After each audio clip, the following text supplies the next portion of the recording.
Hi TYT Sports, Josh Gibbs here. I'm so glad to be back. I've missed you guys. It's been quite a long time. I myself have been out of town recently. Had to go see the Florida State-Miami game, hence why I'm wearing this shirt as opposed to my traditional wrestling garb. But one of the biggest games of the year, I just had to be there. So glad to be back, and what a perfect time to be back because lots of wrestling news has happened. As a matter of fact, we're going to be talking about one of the biggest pieces of news, a rumor that's been floating around for years, and it looks like it may actually happen. So let's get right to it. After this past Monday night on Raw, Paul Heyman came out and made a formal challenge to Bill Goldberg. Now, he was responding to Goldberg's appearance on ESPN when they asked him, Jonathan Coachman had him on ESPN and said, who would you want to come back and wrestle? And Goldberg said, even though Lesnar and I fought before, about 14 years ago, I believe it was, and so he said, I'd still like to get in the ring with him again. And Paul Heyman answered that challenge and said, okay, well, then let's do it. Well, I'm most likely going to be at Survivor Series coming up on November 20th from the Air Canada Centre in Toronto. So it looks like this is a thing. Now, the match hasn't been formally agreed to. Goldberg's going to appear on Raw next week, and I either formally accept or deny. Okay, let's go ahead and say he's going to formally accept. The WWE would not go to these lengths if he was just going to say, thanks, no thanks. I don't think Goldberg has anything on his plate at the moment. But here's going to be the issue. Is this match more nostalgia, or is this actually going to be good? I'm leaning towards more nostalgia, and here's the reason why. Bill Goldberg is 49 years old. Professional wrestling is a young man's game.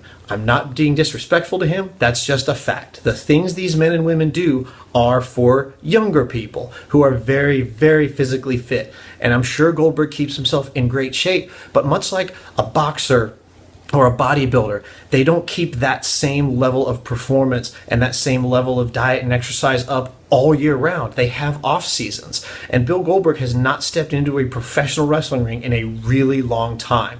Brock Lesnar, on the other hand, is 39 years old, just 10 years younger. However, he is still fighting MMA. He is still doing professional wrestling. This guy is in peak physical condition, and he's going to be wrestling someone much older and in not as good a shape. Now, that being said, Goldberg is still a phenomenal athlete.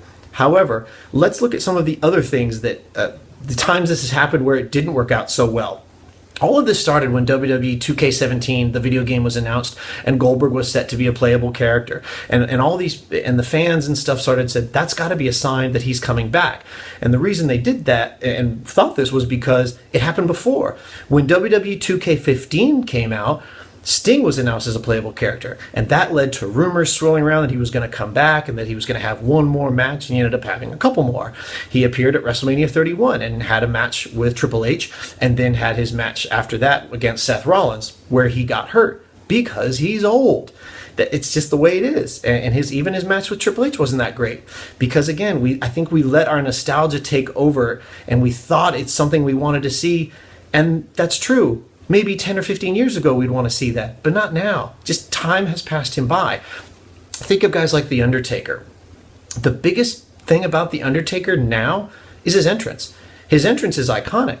It's about 20 or 30 minutes long sometimes. The announcers don't speak. They give it that reverence because of who he is and what he's earned. But his matches themselves aren't that great. Not anymore, because he's old.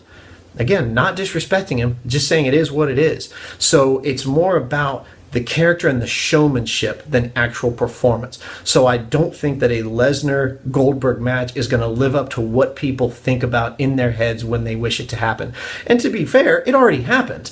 And Goldberg was the victor. Stone Cold was the guest referee. And the match was okay. It certainly wasn't anything that's going to go down as greatest of all time. But it did get settled in the ring. So I think a rematch would probably see Lesnar getting the pinfall, which would then lead to a possible third match so that they could have the final determination of who's better, maybe at WrestleMania. I don't know if that would be a main event caliber kind of match, but definitely would be something that they can at least build to. So what I love about Paul Heyman, though, he's so talented, and if you saw his promo on this past Raw, just give the man a microphone and let him work. That's just how good he is. A lot of people want Morgan Freeman to narrate their lives. I'd rather have Paul Heyman narrate my life if they ever made a video about it, which would be fantastic, by the way. So what this means is, are we going to see more characters start coming in? people like Kurt Angle. We've been talking and hearing Kurt Angle's name for years now. Oh, Kurt Angle's coming back. He just had an interview not that long ago on ESPN where he talked about being addicted to painkillers, and he was taking 60 plus Vicodin, extra strength Vicodin a day to deal with his pain and his mental addiction to these painkillers. I mean, that's a pretty significant admission and pretty brave for an athlete to admit, yeah, I was addicted to this substance simply because of what I was doing and trying to keep my body going and trying to do what I was trying to do.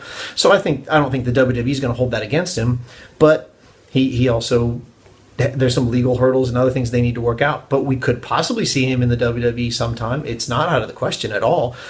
Same thing with TNA. A lot of people thought that WWE might be purchasing TNA outright. It looks like they're just purchasing rights to the video library, meaning that we could see TNA matches on the WWE network, which would be fantastic since a lot of former wrestlers and past wrestlers work in TNA now and they had relationships with WWE. So it would be great to be able to get all of those matches in one place, but I don't see them purchasing the company outright and then purging it the same way they did with WCW and ECW back in the day.